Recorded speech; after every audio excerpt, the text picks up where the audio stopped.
está no Política Sem Mistério.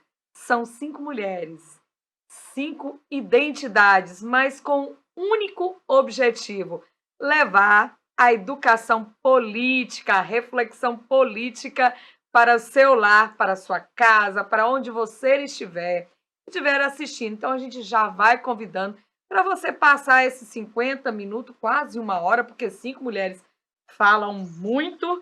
Então venha. E hoje a gente tem, para fechar o mês de julho, uma temática extremamente importante, uma discussão que a gente defende muito que esteja na sua casa, nas escolas, nos grupos sociais. E para esse debate do Julho das Pretas, nós convidamos uma gata, uma maravilhosa mulher que toda aqui nós somos fãs. De quem? Maria Domingas! Seja bem-vinda, querida. Seja bem-vinda. Olha, gente, Maria Domingas, ela é feminista negra, ela é ativista do Movimento Negro Unificado, mestre ou mestra em ensino e religiões étnico-raciais pela UFSB. Ela é especialista em políticas públicas com ênfase em gênero e raça, graduada em psicologia, é professora em educação básica da rede Ensino Municipal da cidade de Itabuna e pesquisadora nos grupos de pesquisa Gêmina e Letra Negra. Então, Domingas, seja muito bem-vinda ao Política Sem Mistério. A gente recebe você aqui nesse finalzinho de julho, o Julho das Pretas. Eu quero, antes de passar a palavra para a nossa convidada, falar o que significa, para a gente contextualizar aqui, abrir as rodadas de conversas, do que significa o Julho das Pretas. O dia começa pelo Dia da Mulher Afro-Latina Americana Carimbenha.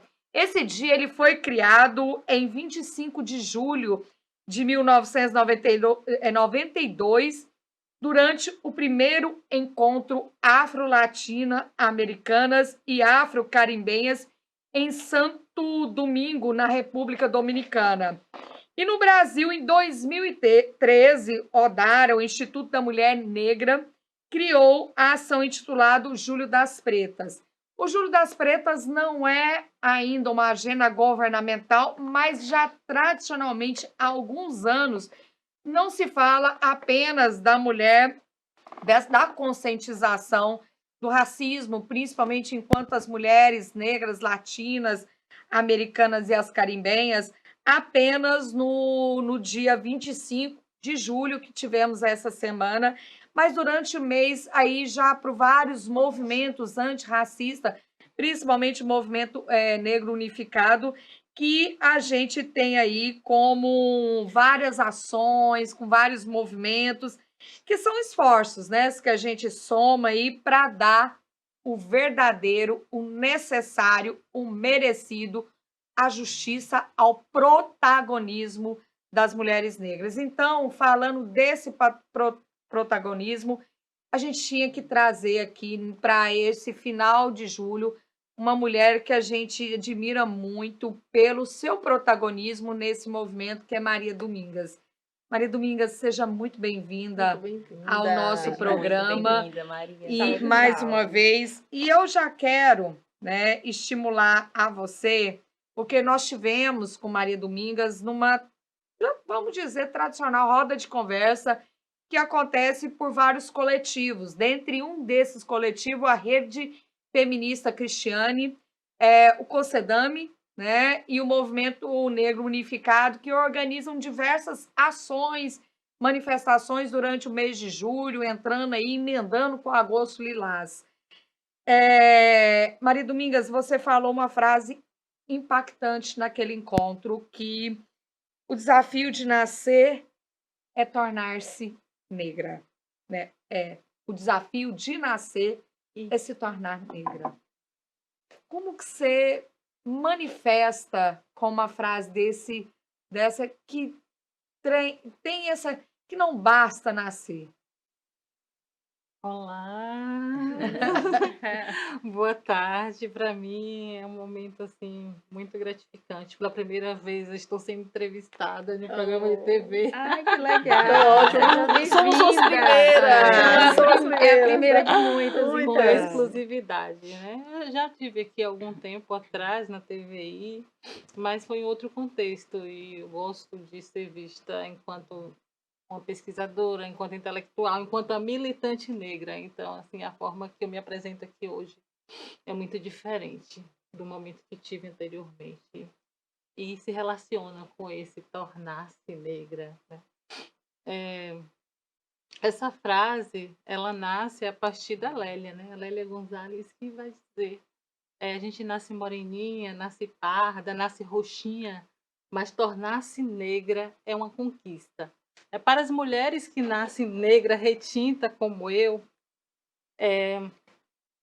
já sabe que é negra.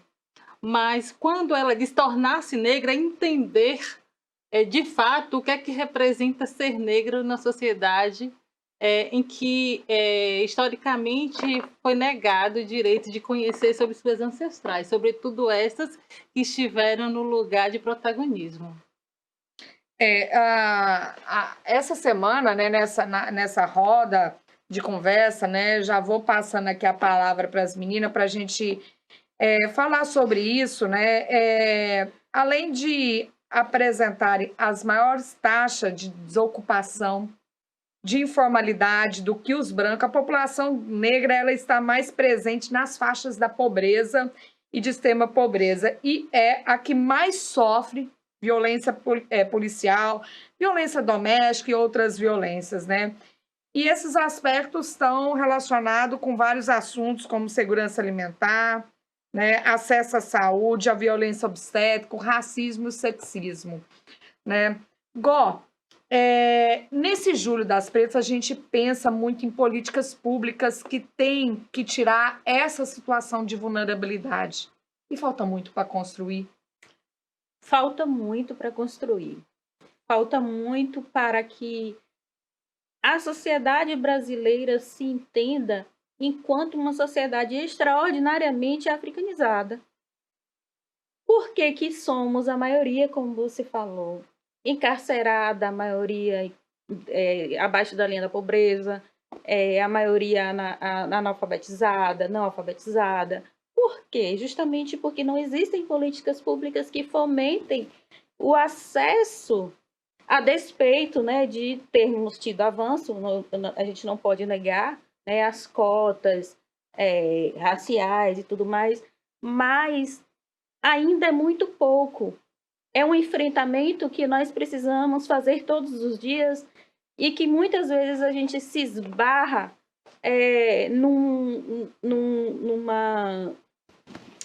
numa situação, num status, em circunstâncias de que a nossa negritude, a nossa luta enquanto sujeitas de direitas negras, ela é usada, essa bandeira é usada apenas como adorno. Então, necessariamente, precisamos de mais representatividade, precisamos de mais mulheres e mais mulheres negras ocupando os espaços de poder, porque senão a gente não vai conquistar políticas públicas, porque tudo que envolve a mulher negra é político. Exato.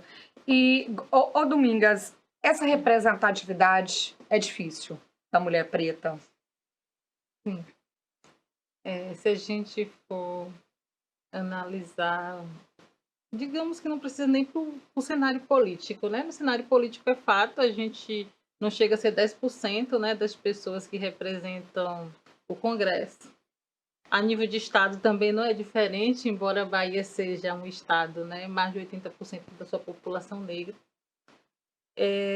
Mas nas universidades nós conseguimos avançar um pouco em função das cotas raciais, né, que agora estão em processo de avaliação, se realmente vai ser uma política que o país vai continuar a oferecer ou não, e isso nos preocupa enquanto população negra, porque foi através do sistema de cotas que a universidade ficou diversa, né? Isso. Historicamente, Exato. A universidade foi um espaço pensado para a população branca. E alguns negros conseguiram, negras e negras conseguiram adentrar esses espaços, mas o sistema de cotas ele veio dar um boom, né, e fazer com que as universidades, de fato, elas garantissem esse direito. Embora universal, também, né, tem uma outra questão que a gente está sempre apontando, nos cursos de maiores prestígios, a nossa participação ainda é pequena, mesmo com o sistema de cotas. Então, a gente conseguiu entrar, mas com a limitação. E tem outras questões que são também pontuadas, como a questão do acesso e a permanência nas universidades. Né? Porque a política Essa de permanência já é um outro grande detalhe. A necessidade das ações afirmativas, porque não basta abrir a porta. Exatamente, tem que garantir essa permanência, que é o acesso a materiais, é o acesso ao transporte para chegar na universidade. Na nossa região, nós temos 2 universidades públicas, né? A UESC e a UFSB, mas que estão em locais que não são estratégicos para esse trânsito. Exato. Então, quem mora na periferia da cidade tem que pegar 2 transportes para Exato. chegar à universidade. Então, são 4 transportes por dia. Se essa pessoa estiver no mercado de trabalho e receber um salário mínimo, parte desse valor já é destinado só para transporte. Passei por isso por 11 anos da minha vida. Foi Eu passei bom. 11 anos dentro da UESC. E eu passei essa vida de pegar... Depois, antes de virar caroneira, né? Porque teve um momento que não dava mais para bancar. Então, tinha que pedir carona mesmo, mas eu precisava pegar 4 transportes diários. E eu morava numa região... Você estudava ou você trabalhava? estudava. Então você tinha uma dificuldade danada para lidar.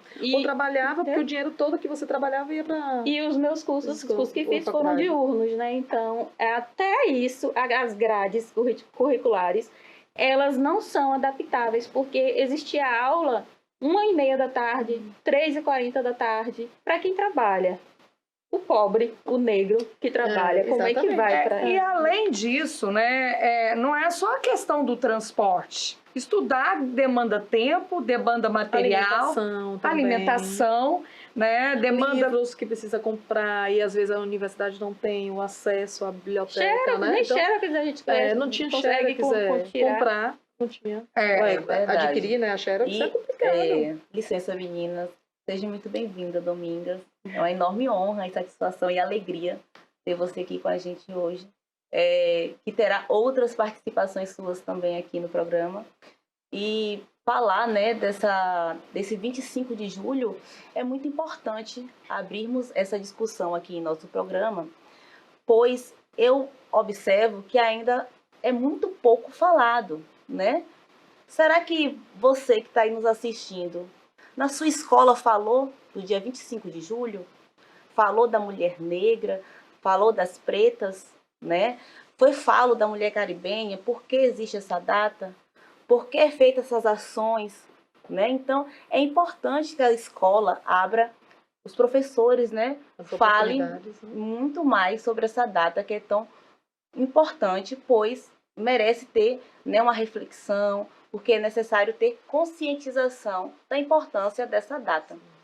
Jéssica tocou num assunto muito importante, porque quando ela fala de data, existe a Lei 12.987, lei que foi assinada, promulgada pela presidente Dilma Rousseff, que comemora o Dia Nacional de Teresa Benguela e a Mulher Negra. Então, é uma data registrada por lei, né, a respeito disso, e a importância dela estar sendo estudada, essa manifestação da conscientização do protagonismo da mulher negra nos espaços decisórios. Mas, Liz, a gente vê muito o que Jéssica falou, é de suma importância, e eu agradeço até a Jéssica tocar nesse ponto, como as escolas elas não têm esse cuidado, não dão esse destaque a essa lei, não dão destaque a questão do dia 25, e mostrar e trazer pessoas como Domingas, uma mulher inteligentíssima, uma mulher que tem tanto para oferecer para a gente, doutora Gorete, que tem tanto, trazer essas mulheres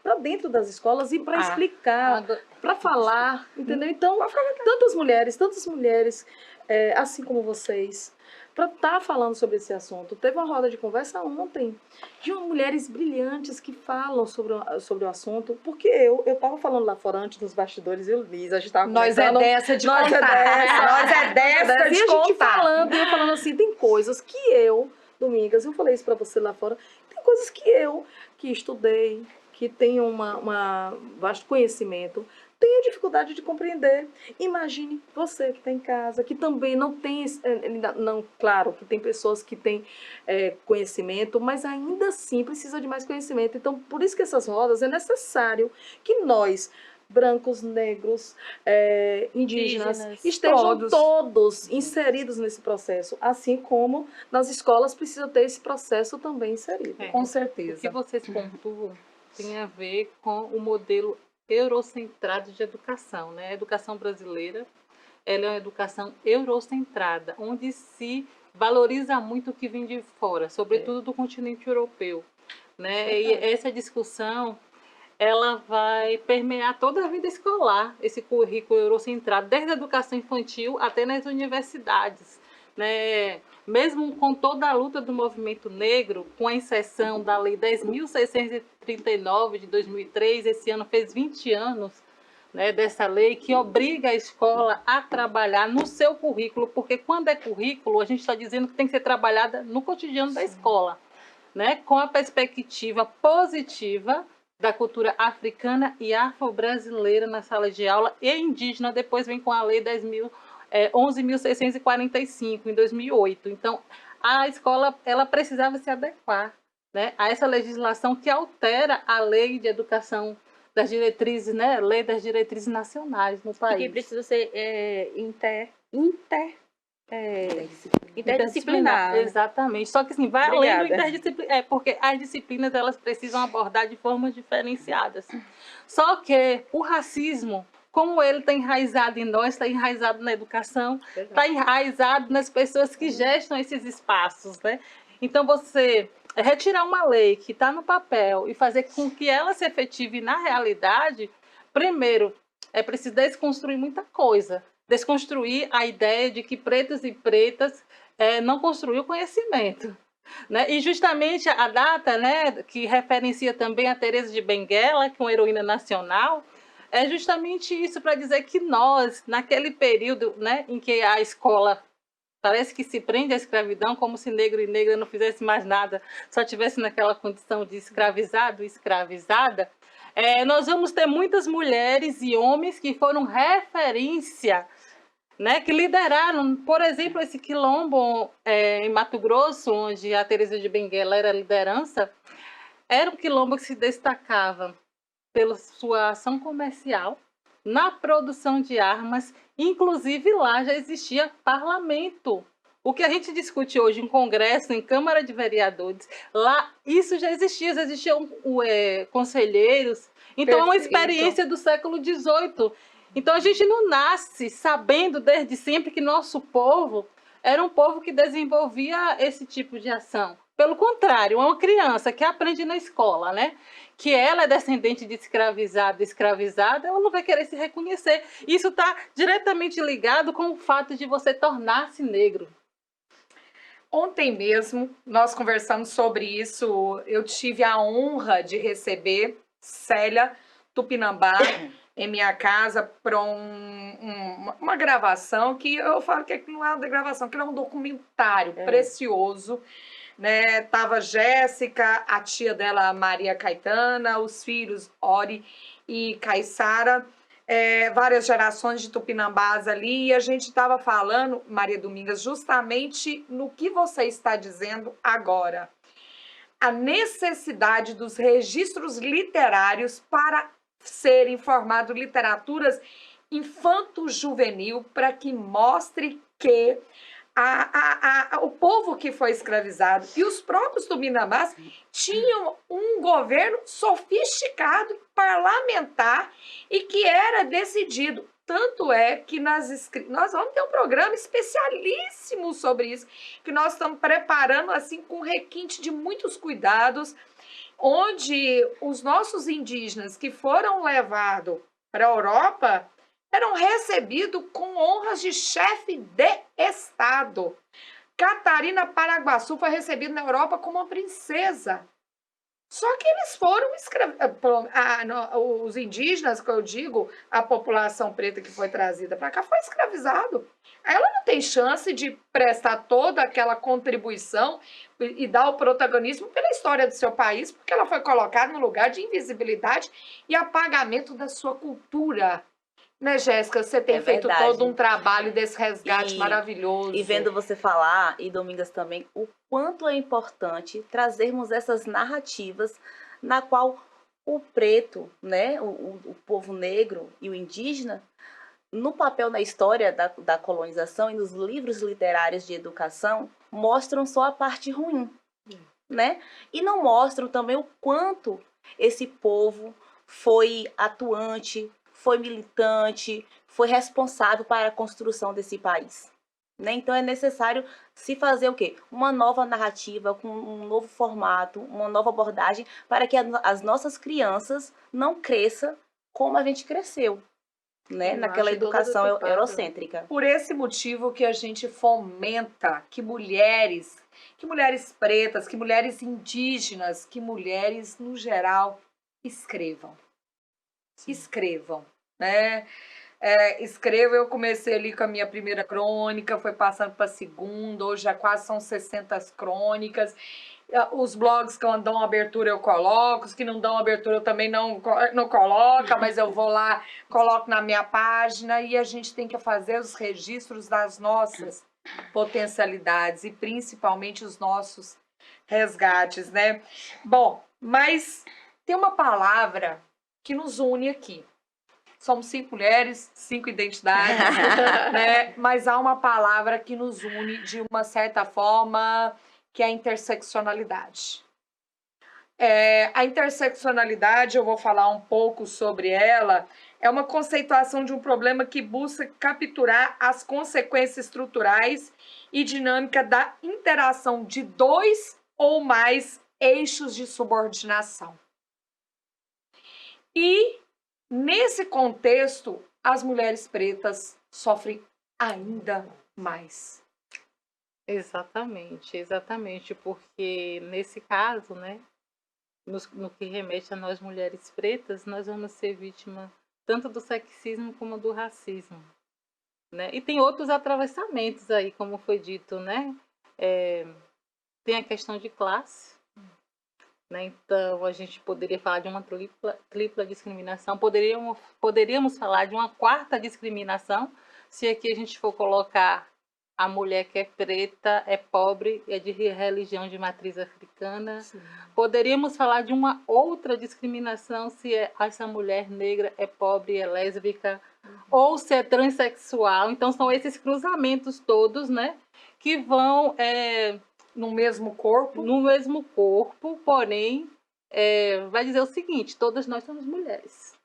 Mas cada uma, dentro dessas divisões, elas vivem o ser mulher de forma diferente.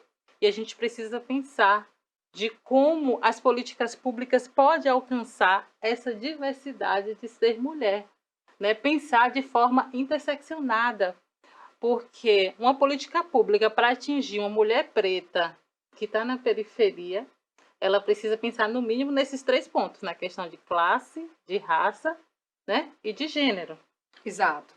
São 3 fenômenos que interseccionam no mesmo corpo e que a jogam numa condição de maior vulnerabilidade devido ao racismo, patriarcado. Exato, exatamente. E quando a gente fala que é importante ter pessoas em locais estratégicos, pessoas que consigam pensar de forma que esses desafios que são colocados aqui, eles estejam no planejamento público. Sim.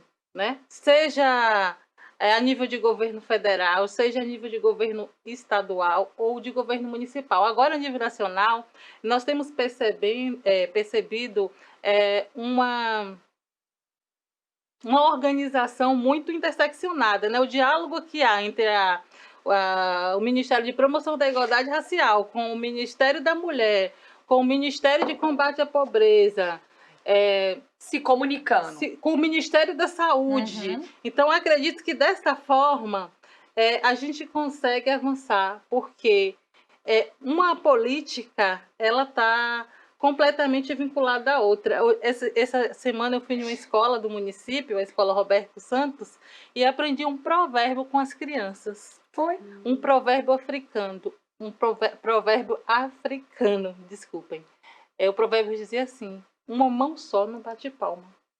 Não bate mesmo. Não. É verdade. Então, é Olha preciso, que interessante. né, uma mão só não bate palma. Esse, para mim, foi o Muito ensinamento bom. da semana. Que Porque- ensinamento. E pra mim Anota também. aí, viu, Gó? Pra Anota gente aí pra pensar. gente.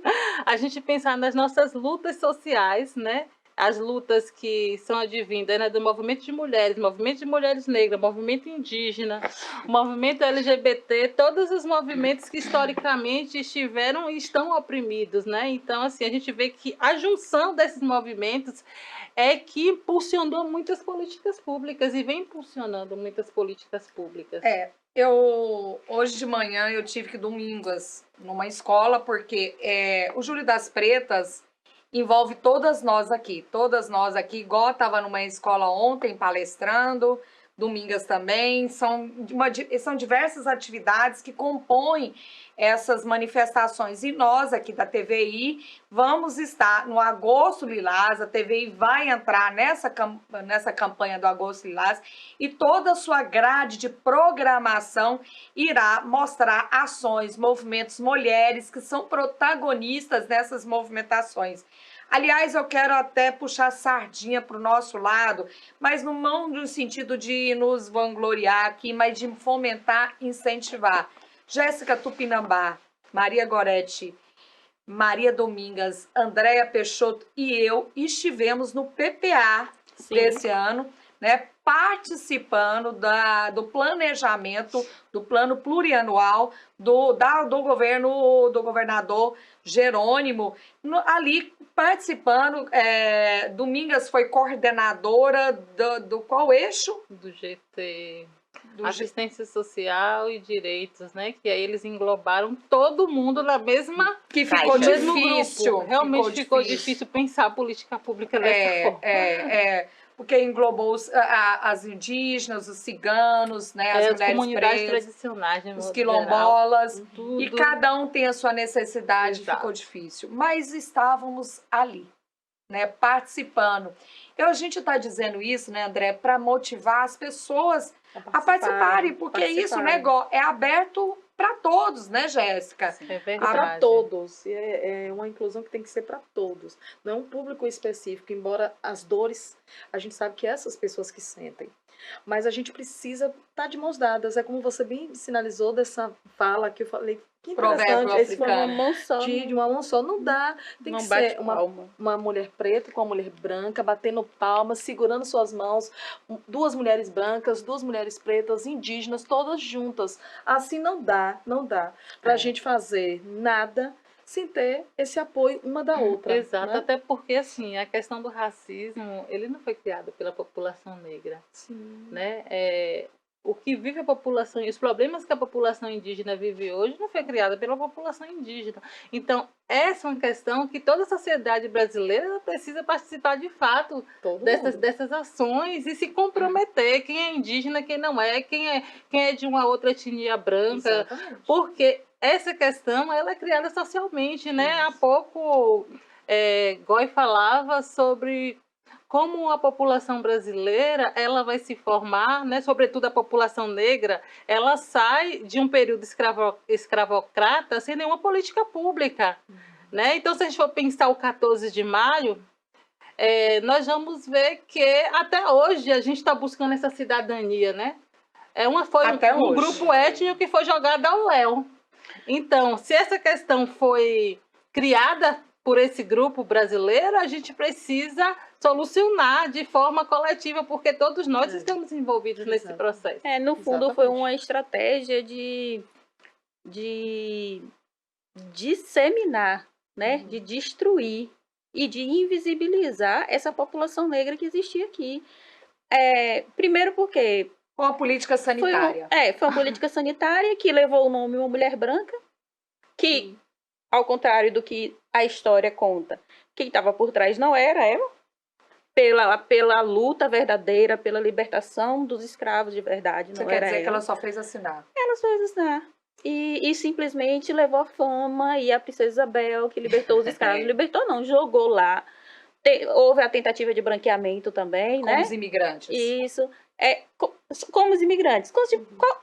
Gente, a gente raiva, né? precisa levar para as nossas casas. É nas nossas casas que a gente constrói a política.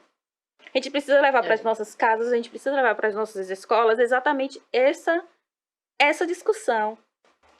Por que com o negro a reação é assim e com os imigrantes não? Por que os foram japoneses, os italianos, né, os alemães, São os valorizados, portugueses né? foram valorizados? Eles vieram como trabalhadores. Os negros não, vieram como escravizados. como Foram produtos, Objetos, como né? objetos, como produtos, objetos. vendiam-se, né? E então a gente precisa levar isso para dentro de casa. E aí, quando a gente provoca dentro de casa, essa provocação vai chegar até a escola. E a escola, casa e a escola são base. Nós vivemos uma estrutura, o racismo é estrutural. E se a gente não for na estrutura, a gente não vai, as políticas públicas vão continuar existindo, mas a internalização do escravo em nós, negras, eu estou falando no meu lugar de fala. Sim. A internalização de que eu sou negra e por eu ser negra, eu ainda tenho aquela, sabe? Aquele instinto de escrava, não vai sair. Porque eu me descobri na discussão que nós estivemos na roda de conversa na escola, eu falei, Domingas, salvo engano, falou também, eu me descobri negra adulta. Eu descobri que eu sofria racismo desde criança, adulta. Sim. Entendeu? Então, por que as religiões de matriz africana são as mais, me ajudem, discriminadas, repudiadas, demonizadas. E aqui no nosso país nós convivemos com diversas religiões. Nós temos budismo, nós temos tantas religiões orientais e não há nenhuma perseguição com relação a isso. Entendeu? Eu acho que a tônica maior da nossa conversa aqui é que isso tem que fazer parte da educação infanto-juvenil. Isso tem que estar nas bases, que já está, né? Domingas já falou, que já se tornou lei, que isso tem que estar dentro dos currículos, mas a valorização de uma educação eurocentrada, como bem disse Domingas, ainda faz parte do tradicionalismo ensino e que há uma reação adversa, contrária, né? O mundo está diferente, as coisas hoje estão diferentes. Hoje de manhã nós tivemos numa escola, e vocês mencionaram, não vou me dizer aqui nome de escola, mas que mencionaram que foram numa roda de conversa organizado por pré-afro, e que estava rolando uma aula lá na sala de aula e a roda de conversa lá, sendo que o que mais tem que estar sendo discutido dentro da sala de aula estava o aluno separado disso. Né? A gente estava dentro de uma escola hoje, nós falamos para alguns pais, falamos para as mães, mas a primeira coisa que eu perguntei, cadê as crianças? Cadê os adolescentes dessa escola aqui, nesse momento tão importante de estar tendo vivências que depois isso pode entrar de uma forma transversal em diversas disciplinas, até na matemática, na física, tem que entrar este assunto. Só teremos uma sociedade igual se culturalmente nós praticarmos a igualdade, a diversidade como um elemento que tem que ser respeitado porque o diverso faz parte de nós. Eu digo isso porque a gente tenta caminhar. Essas mulheres que estão aqui são protagonistas de diversos movimentos sociais em busca desse lugar de fala. Eu sei que Jéssica passa. Eu sei o que Gó passa. Eu sei perfeitamente. Aliás, eu não posso dizer assim que não sei tudo porque eu não estou dentro dos corpos dela para sentir a dimensão de suas dores. Eu vou só suavizar um pouco para a gente, que a nossa pele branca nos favorece. A gente sabe muito bem que a gente tem privilégio. Tem, claro. A gente falou até lá fora, né? A gente não sabe a dor, né, que essas pessoas, os corpos dessas pessoas passam, o que essas pessoas passam. A gente tá muito aquém, porque, né, meu Deus do céu, a gente nem sabe o que sente, mas a gente imagina. Imaginar é uma coisa, sentir é outra. Então, a gente se solidariza, né, Liz? A gente pode solidarizar, a gente pode estar nas lutas, a gente pode estar nos enfrentamentos junto, dadas as mãos, mas a gente não sente a dor. Isso é muito só difícil. uma questão que ela coloca, a Liz, da igualdade, né, da diversidade. Tem uma palavrinha que nós temos pleiteado em muitos espaços, que é a equidade. Que é melhor do que a igualdade. É melhor do que a igualdade, porque você vai dar condições diferentes para que todos cheguem no mesmo lugar. Sim, porque alguns vão precisar de mais degraus, alguns vão precisar de menos. Eu não preciso de tanto investimento, eu não preciso de tanto espaço, eu não preciso de tantas políticas, porque a cor da minha pele não deveria me favorecer, mas de certa forma, com certeza ela me favoreceu em diversos momentos, né? Privilégio existe. Com certeza isso é inquestionável. E a gente está dizendo aqui, eu estava dizendo hoje na escola de manhã, do backlash. Backlash é o que é estudado como movimento que naturalmente, não gosto de usar essa palavra, então vou retirar, me diz, perdoe, não vou dizer naturalmente, porque eu não quero naturalizar o que já faz tanta gente sofrer. Quando há movimentos como esse, há reações para nos manter no mesmo lugar. Né? E eu estou querendo puxar esse assunto, meninas, porque desde cedo eu tenho conversado com o Maria Domingas a respeito dos números estarrecedores que o último anuário de segurança pública de 2023 soltou a respeito das violências contra as mulheres pretas, mulheres indígenas, com as mulheres no geral.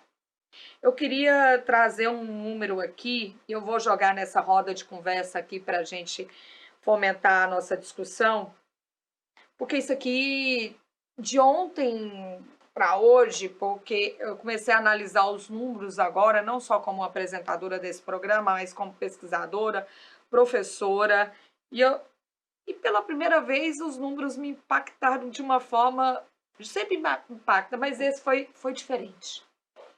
O maior número de estupros da história. Triste. São um aumento de 8,2%. 74.930 vítimas de estupro. 56 mil são de pessoas vulneráveis, que estão crianças e outras pessoas que têm várias vulnerabilidades. Isso é difícil, porque a gente sabe que a cada alguns minutos, uma criança, nesse momento, está sofrendo abuso sexual pelas pessoas que estão próximas. É um pai, é um primo, é um tio, é um vizinho, é um padrasto, é um namorado, é um esposo. 88,7% são do sexo feminino e bastante subnotificação em todos esses números, 11,3% são do sexo masculino. 56,8% dessas vítimas são negras. A reflexão que eu faço a partir desse número é óbvio que não são só 56. É óbvio, é óbvio. Mas me remete a um questionamento que foi levantado na roda de conversa nesta semana onde estivemos, na escola onde estivemos, em que algum aluno ou alguns alunos perguntaram para o professor que estava promovendo por que nós estávamos ali falando de nossas vidas, contando as nossas histórias. Observe que o nosso próprio povo, ele não está acostumado a ouvir a se ouvir, a se ver como negro. E o fato de a gente estar ali construindo nossa história e levando pessoas a construírem a sua história e levando pessoas a refletirem por que isso acontece comigo, a normalizarem assédios, a não normalizarem a sensualidade, né? O nosso corpo negro como um objeto sexual, as agressões físicas, a não normalizar isso é aquilo que eu falo, o escravo que está interno em nós, né? Levar um tapa é normal porque porque somos uma pele preta e que nós somos submetidos desde os nossos ancestrais à escravidão. Então, esses números nada mais refletem do que exatamente isso, do que a própria população desconhece. A maioria negra, por quê? Porque a maioria negra acha que é normal ser estuprada. A maioria negra acha que é normal o marido dizer assim, eu quero transar hoje, a mulher não quer transar, e ela acha que é normal, que isso não é um estupro, que a menina pode passar na escola e o menino puxar ela e beijar ou apertar alguma parte do corpo dela. Ontem eu falei sobre isso, quando eu estava saindo da escola. A menina falou alguma coisa lá comigo, aí eu falei, dei a resposta para ela, tentei dar a resposta que ela queria, e pedi um abraço, eu posso te abraçar? Aí ela falou, claro. Eu falei, sabe por que eu tô fazendo isso? Você sabia que existe uma lei para disso? Com relação a isso, aí tinha um menino do lado e falou, lei para pedir para abraçar? Você tem que ter autorização para poder tocar na pele da outra, da menina especialmente. Então, esses números refletem exatamente isso. O problema que a gente tem de base e refletem a desvalorização do povo negro e da mulher negra. A mulher negra vale muito menos. A gente cantou ontem que a carne negra... A carne mais barata no mercado é a pele negra. Eu já falei que a carne indígena não tem nem preço. Entendeu? Então, é isso. Esse número reflete que nós somos. Eu só sou respeitada em determinado lugar, infelizmente, porque eu tenho uma posição social. A gente está vivendo uma avalanche de cor rosa esses últimos dias devido a uma boneca. Né? A boneca Barbie, uma boneca da década de 60, né? Se eu não me engano, ela foi criada final da década de 50 para a década de 60. A Barbie é uma cinquentona. Sim. E ela foi criada uma boneca para sugerir um desejo nas crianças. Né? Porque até então, antes da Barbie, as bonecas eram bonecas para você cuidar. Eram crianças, não existia bonecas adultas, né? Não sei se existia, mas eu vi um podcast muito interessante. Isso. Que as bonecas que se tinham eram bonecas para você ninar, né? Para fazer o papel materno, maternizar. Né? E a boneca Barbie, ela foi criada para aquele desejo da menina, como ela queria se projetar como uma mulher. São pernas longas, cinturas finas, peitos avantajados, cabelos louros e pele branco. Perfeita. E um corpo inalcançável. Ou seja, se a gente lutar aqui... minha irmã, não dá não. Não conseguiríamos se lutar ali, não consegue. As Barbies. Só que eu tô falando muito mais de uma busca por uma beleza capitalista, eurocêntrica, impostas pelo capital, de um desejo de sermos Barbie. Mais do que isso, né? De um modelo que foi implantado. Deixa eu só fazer um parâmetro. Não, desculpa, pode falar. Porque desde quando o Goi terminou, eu queria fazer uma complementação. Domingas, a Andréia vai falar assim.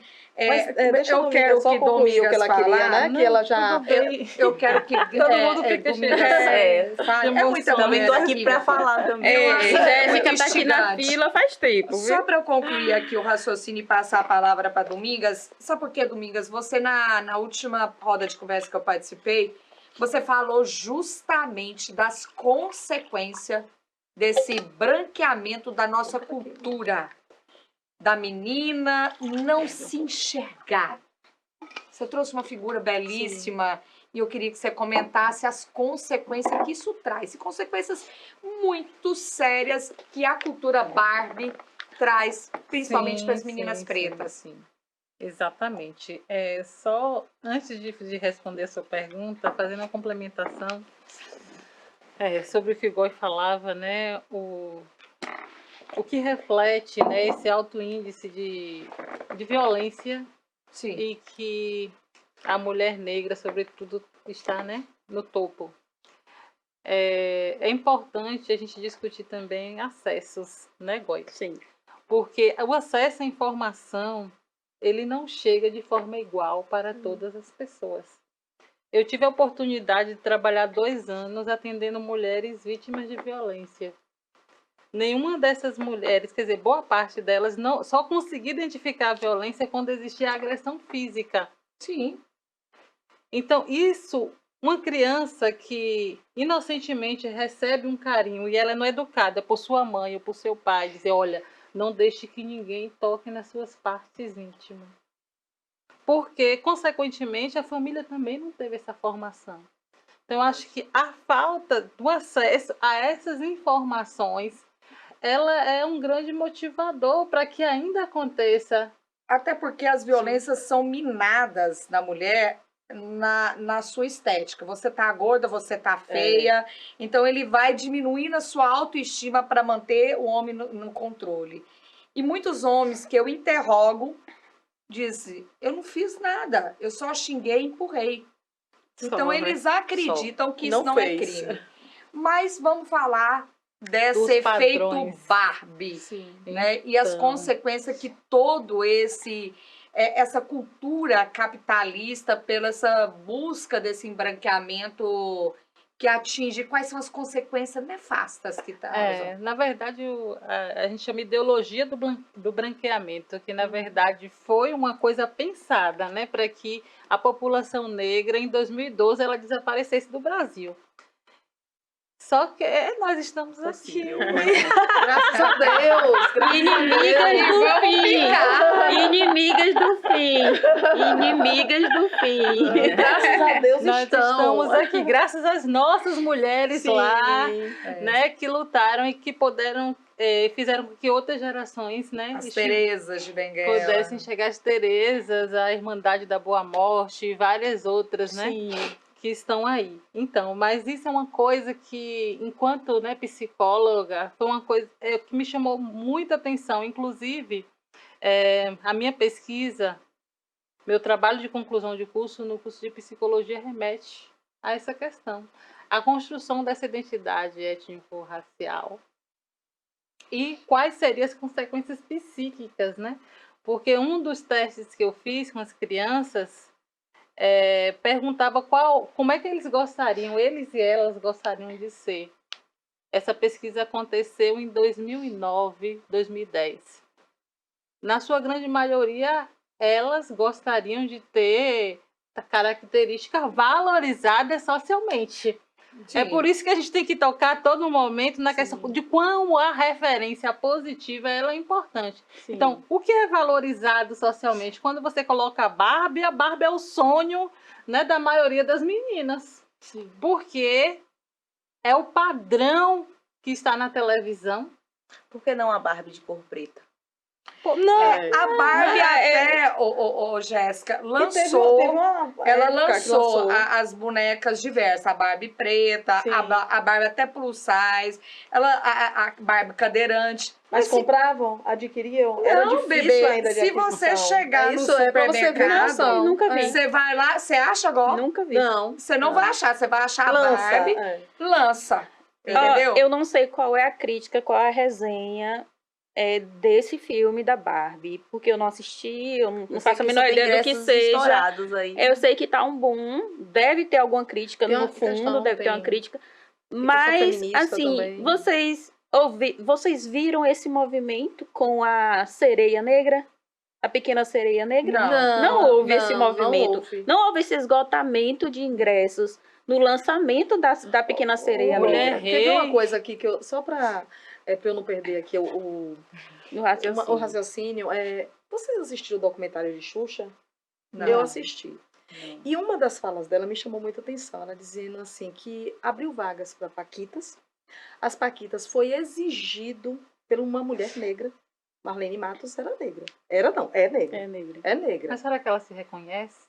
É. Mas A é formação de isso, Marlene Matos, isso. qual é a formação que ela teve enquanto Verdade, constituição desse ser negra? Verdade. E ela exigiu que fossem mulheres brancas, loiras, com a cinturinha fina, que fossem mulheres bonitas, com os olhos claros. Tinha uma do cabelo preto e ainda assim ela era só o cabelo, a pele branca, mas ela mais excluída. Mas eu assisti o documentário todo, mas eu fiquei com aquilo na cabeça. Eu falei, gente, é Mas tinha uma inacreditável. também, como A era o nome Bombom, daquela a negra Bombom Bombom, não era né? Paquita, Não, mas não Ah, era não era Paquita, Paquita, era não. tipo uma apoiadora do palco, percebe? Como quer ver outra situação? Aí foram para os Estados Unidos. Foram para os Estados Unidos para fazer o programa lá. Os Estados Unidos, Europa, alguma coisa assim. E lá veio uma mulher negra. E ela foi uma Paquita. Mas ela não era diferente, ela, no palco, das outras loiras, né? Com cinturinha.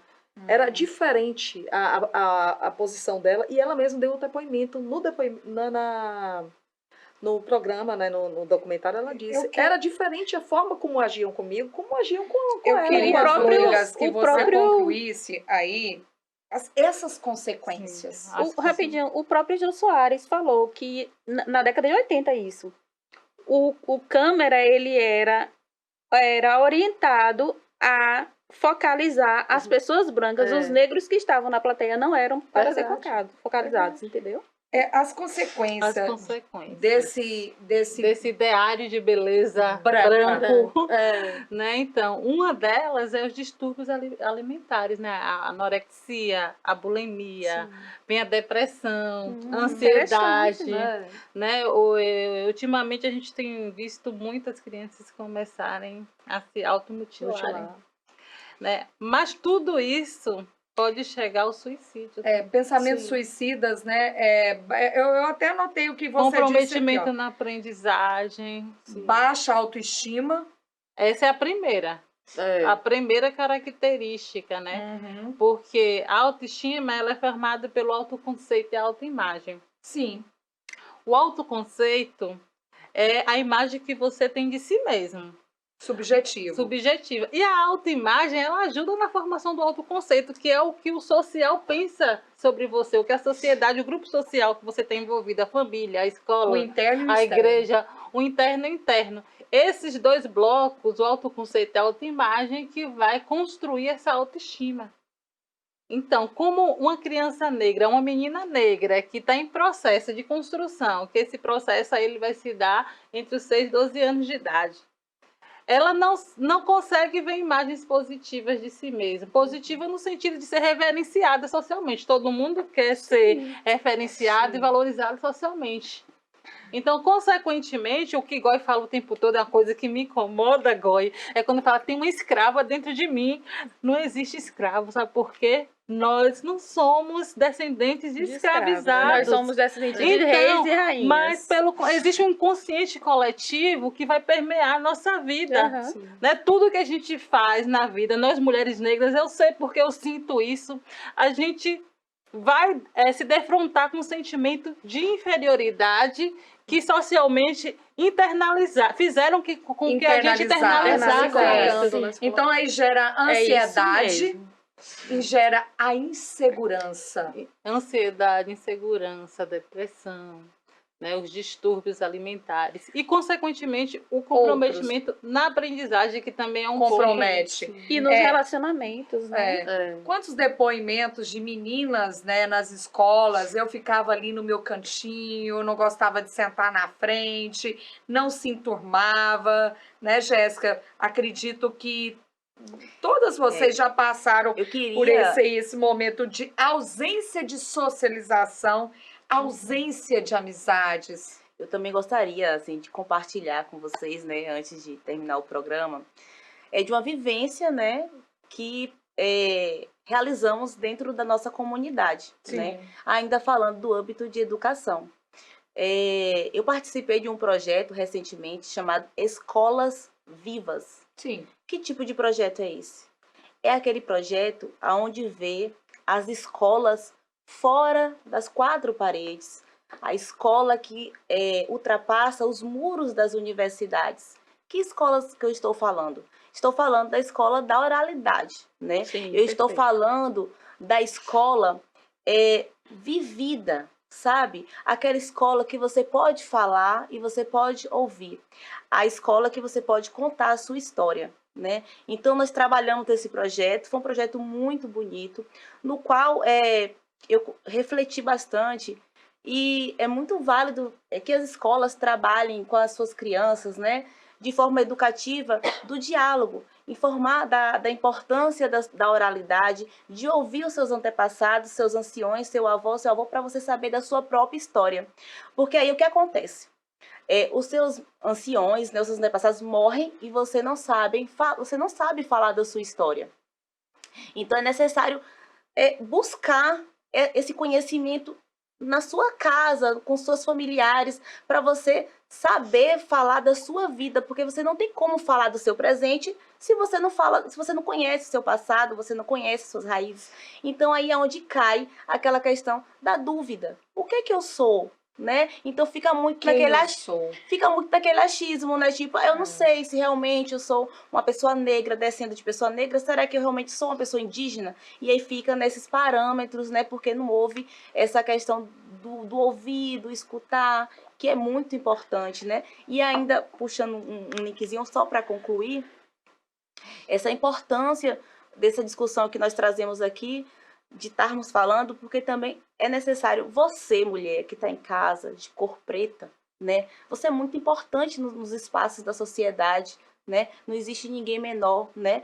E todas nós somos muito lindas, né? Somos maravilhosas. Eu mesma, eu mesma sou insuportável. Então, assim, é necessário se fazer esse levante de valorização, né, da mulher, seja...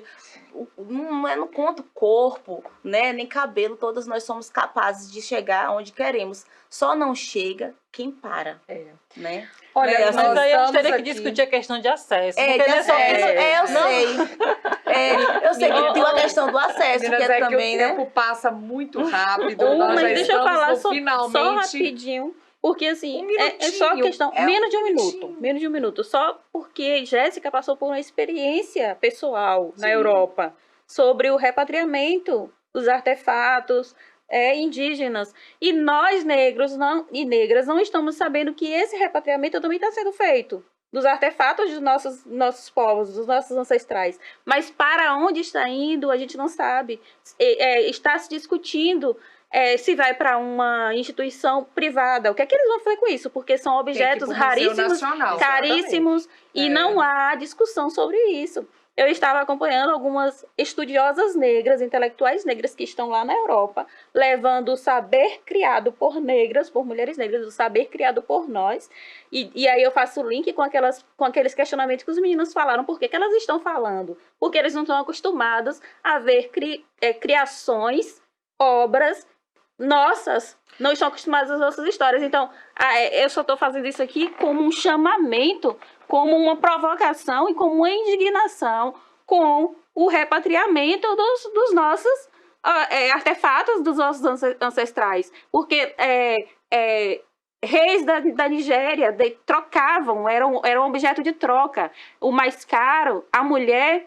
Ela era vendida por um objeto que custava 50, não sei, que lá, de ouro. O homem era 52. Então, esses objetos são muito valorosos e a gente não sabe para quem vai. Nós entendeu? vamos fazer um programa específico, e eu desejo que você aprofunde e milite nesse repatriamento, nesse movimento que a gente tem tido aqui no sul da Bahia, da reconquista da nossa cultura, da nossa história, né? Que tem sido aí pela vanguarda pioneira pelos tupinambás, e aí eu vou desejar que isso se torne também uma militância. Gente, a gente está acabando o nosso Ai, que tempo. pena! É tanta Maria coisa já boa vai. para discutir aqui. São discussões extremamente importantes. Mas vai vir de novo. Com verdade. certeza. Eu queria passar a palavra, finalmente, para finalizar aqui, para Maria Domingas, que foi assim uma satisfação tremenda, a gente muito bom. feliz de ter essa mulher potencial, essa potência, esse estímulo de retomada, esse estímulo de colocar a mulher preta nesse cenário que justamente pertence a cada uma de nós. Nós aqui da rede, fazemos parte da rede feminista, né? Vamos estar com uma programação intensa neste agosto lilás, que com certeza Maria Domingas vai estar no lado de todas nós. A TVI estará entrando na campanha do Agosto Lilás, aqui puxando esse discurso pelo Política Sem Mistério, que vai se estender por toda a programação. Para finalizar, depois da gente dar o tchau aqui para os nossos telespectadores, eu queria dar as conclusões finais para você, Maria Domingues, mas pedindo por gentileza para você mencionar em poucas palavras o Movimento Negro Unificado. Ai, gente, o Movimento Negro Unificado tem um papel fundamental na minha vida enquanto mulher negra, porque foi a partir da minha entrada nesse movimento que eu começo a reconhecer quem eu sou e o contexto social que eu estava inserida, né? Comecei a entender como é que o racismo funciona de fato. Esse movimento tem 45 anos, né? Agora no dia 7 de julho completou-se 45 anos. E nós estamos com uma campanha a nível de Bahia, que é Câmaras nas Polícias Já. Porque Ótimo! O genocídio da juventude negra, ele afeta diretamente as mulheres negras, né? São os companheiros, são os filhos das Os mulheres jovens negras pretos. que são as vítimas do genocídio. E a gente está torcendo para que o governo do estado da Bahia faça uma adesão às câmaras. Que já em São Paulo já existe, né? E que as câmaras venham para o fardamento aqui Sim, das sim. nossas forças de segurança pública. Perfeito, eu também sou totalmente a favor dessas câmaras no fardamento policial.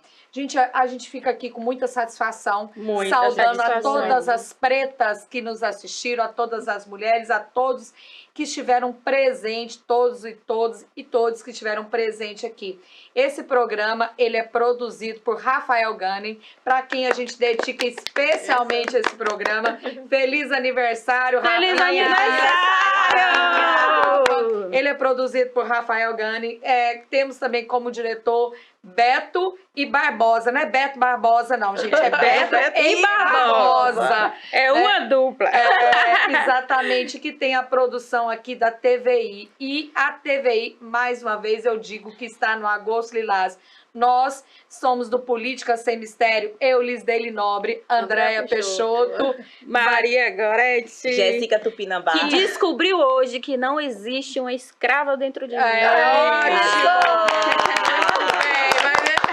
Tinha que Maria Domingas está aqui para fazer essa reflexão. Viviane Leite, que ainda saudade, está na Vivi. Suíça. Vivi, um beijo, Vivi. saudade. Vivi. E a gente deixa nosso abraço e te convida para um próximo sábado, às 19 horas, Parabéns, Rafa. aqui na TVI, com Política Sem Mistério. Até mais. Beijão. Tchau. Beijos.